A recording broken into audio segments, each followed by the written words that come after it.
యేసుక్రీస్తు నామములో మీ అందరికీ వందనాలు. నా దేవుడు మిమ్మల్ని మీ కుటుంబాల్లో నిండారులుగా దీవించునుగాక. ఈరోజు వాక్యాన్ని చదువుకుని ముందుకు నడవాలని దేవుని సేవకుడిగా కోరుకుంటున్నాను. అందరూ కూడా ఈ ఉదయం నుంచి సాయంత్రం వరకు మన రెక్కల నీళ్ళలో భద్రపరిచి సురక్షితమైనగా మన ప్రయాణాల్లోనూ మన పనుల్లో తోడుండి మళ్ళీ గమ్యానికి చేర్చి ఈరోజు మీతో కలవటానికి ఆయన ఇచ్చిన మహాకృపను బట్టి నేను అంతైనా కృతజ్ఞత చెల్లించుకుంటున్నాను. అందరం కూడా ఈరోజు వాక్యం విందాం, దేవుడి దీవెన పొందుకుందాం. కీర్తనల గ్రంథము 62వ కీర్తన 1వ అధ్యాయం నేను చదువుతున్నాను. అందరూ కూడా బైబిల్ నుండి తీసి చదవండి, లేకపోతే వినండి.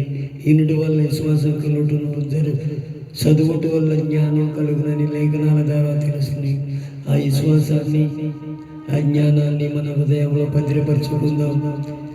ఈ కీర్తన గ్రంథం 62వ కీర్తన 62వ కీర్తన 1వ అధ్యాయం నేను చదువుతున్నాను. నా ప్రాణము దేవుని నమ్ముకొని మౌనంగా ఉన్నది, ఆయన వలన నాకు రక్షణ కలుగుతున్నది అంటున్నాడు. ఇక్కడ కీర్తనాకారుడు దావీదు మహారాజు అంటున్నాడు, ఆయన వల్లే నాకు రక్షణ, ఏది వల్ల నాకు రక్షణ లేదని చెబుతున్నాడు. మనం కూడా అలా చెప్పగలుగుతున్నాము. ఆయన ఇచ్చే ఉచితమైన రక్షణ పొందుకొని నీతిమంతులుగా మార్చబడాలని, నీతిని అనుసరించి నడవాలని ఆయన కోరుకుంటున్నాడు. దేవుడు మనల్ని అన్యాయస్తుడే కాదు కదా.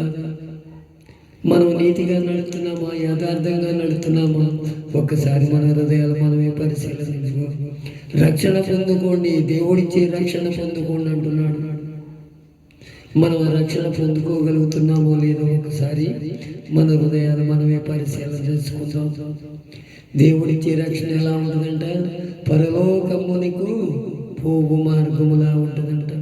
ఆ మార్గాన్ని నీకు నాకు ఉండాలంటే దేవుని రక్షణ పొందుకోవాలి.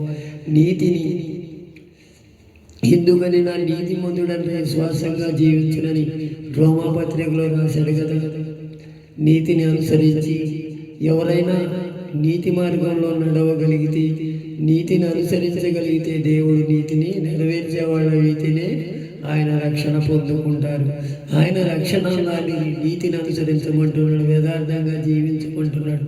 నీలో నాలో ఆ జీవితం అనే యథార్థమైన ఆలోచన ఉందా? ఒకసారి ఈ హృదయం నా హృదయం పరిశీలన చేసుకోవాలి. ఈ మేలైన మార్గంలో నడిపించాలని ఆశపడుతున్నాడు. ఆశగల ప్రాణాన్ని తృప్తిపరిచి ఆయన సన్నిధిలో మనం ఆయన ఇచ్చే రక్షణ చేత పట్టుకుని నడుగుదాం. అలాగే 5వ వచనంలో కూడా అంటున్నాడు, నా ప్రాణమా దేవుని నమ్ముకొని మౌనంగా ఉండుము, ఆయన వలనే నాకు నిరీక్షణ కలుగునంటున్నాడు. నిరీక్షణ రక్షణ ఆయన మూలాన్నే కలుగును. మనకి నిరీక్షణ అంటే ఆయనతో మనము ఎదురు చూడాలంట. సూచి నమ్మిన వారి కంటే చూడక నమ్మిన వారు ధన్యులని లేఖనాలు ఎలా తెలపరుస్తున్నాయి. మనం సూచి నమ్మింది కాదంట, చూడక నమ్మాలంట.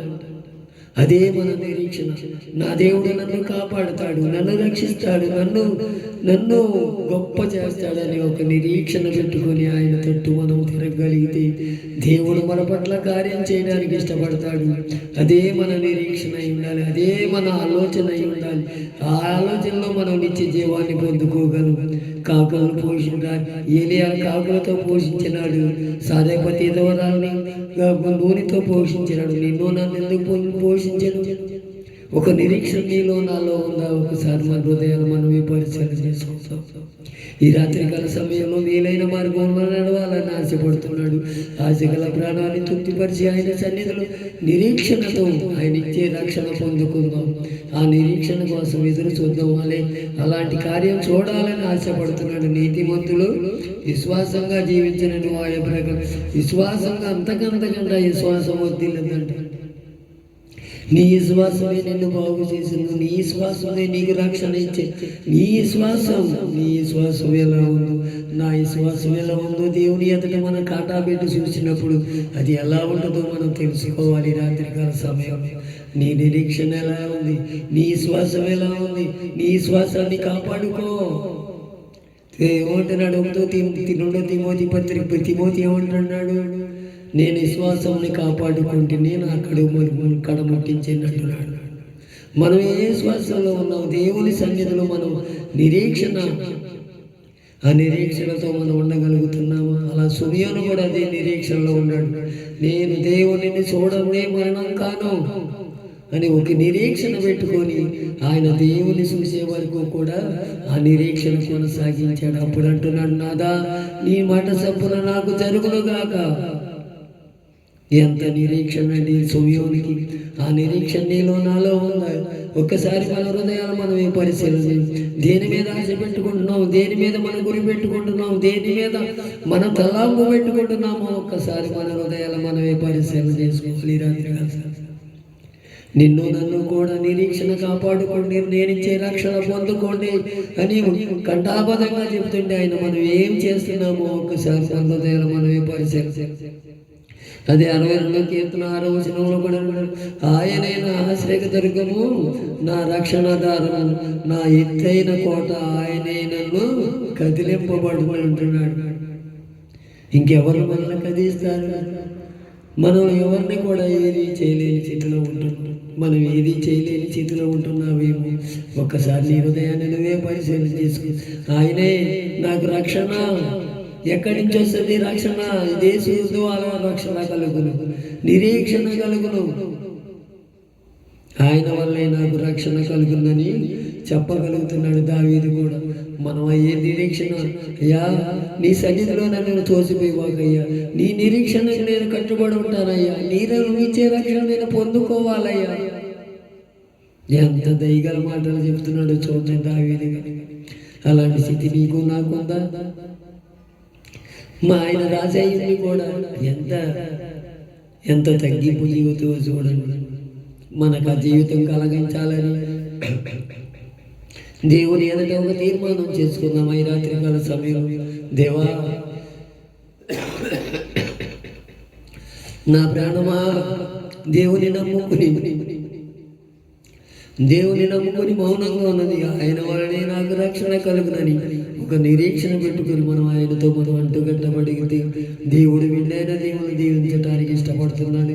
ఈ రాత్రికాల సమయంలో నువ్వే తీర్మానం చేసుకుంటున్నావు, నువ్వు ఎక్కడికి ఉన్నావో, నువ్వేవైతే తీర్మానం చేసుకున్నది నీ పట్ల జరుగునుగాక. దేవుని సేవకుడుగానే కోరుకుంటున్నాను. నువ్వేమైతే తీర్మానం చేసుకున్నావు ఒకసారి నీ హృదయాన్ని నువ్వే పరిశీలన చేసుకో. నీకు రక్షణ కావాలా? నిరీక్షణ కావాలా? ఆయనే నా రక్షణ కోట, నాకు సొంగమై ఉన్నాడు, కోడేమై ఉన్నాడు, ఆయనే సమస్తము జరిగించువాడై ఉన్నాడు. నాకు లేమిలోను కలిమిలోను అన్నీ కూడా ఆయన మాత్రమే నాకు సరిచేయగలడని ఒక నిరీక్షణ నీలో ఉంటే దేవుడు నిన్ను నన్ను కూడా ఒక ఉన్నతమైన స్థానంలో చూడాలని ఆశపడుతున్నాడు. ఆశగల ప్రాణాన్ని తృప్తిపరుస్తామా? ఈ రాత్రికాల సమయంలో ఒక తీర్మానం చేసుకుంటాం.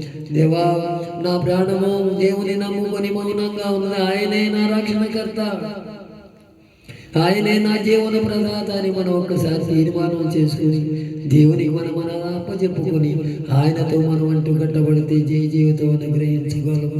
అలాంటి స్థితిలో నిన్ను నన్ను చూడాలని ఆశపడుతున్నాడు.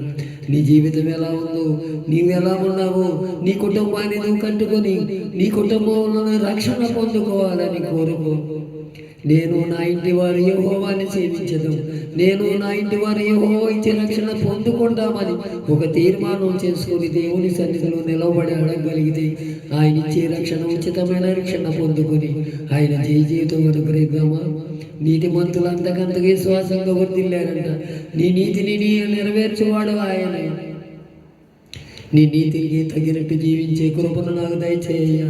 అయ్యా, నేను యథార్థంగా లేనేమో, నీతిమంతునిగా లేనేమో, అందుకే నువ్వు ఇచ్చే రక్షణ నేను పోగొట్టుకుంటున్నానేమో. ఆ రక్షణ నాకు దయచేయ్యా.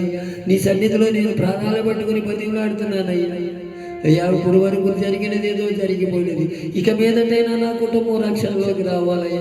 నా కుటుంబం, నా రక్త సంబంధులు అందరూ కూడా జీవితం అనుగ్రహించాలంటే నువ్వు ఇచ్చే రక్షణ పొందుకోవాలని ఒక తీర్మానం చేసుకుని ప్రార్థన చేయగలిగితే దేవుడు నీ పట్ల నా పట్ల కార్యం చేసి నువ్వు ఆయన ఇచ్చే ఉచితమైన రక్షణ పొందుకునే కృపను మనందరికీ దయచేయాలని ఆయన పాద సన్నిధికి చేరి ఆయన ఇచ్చే పిలుపు పొందుకొని ఆయన ఇచ్చే రక్షణ పొందుకుందాం.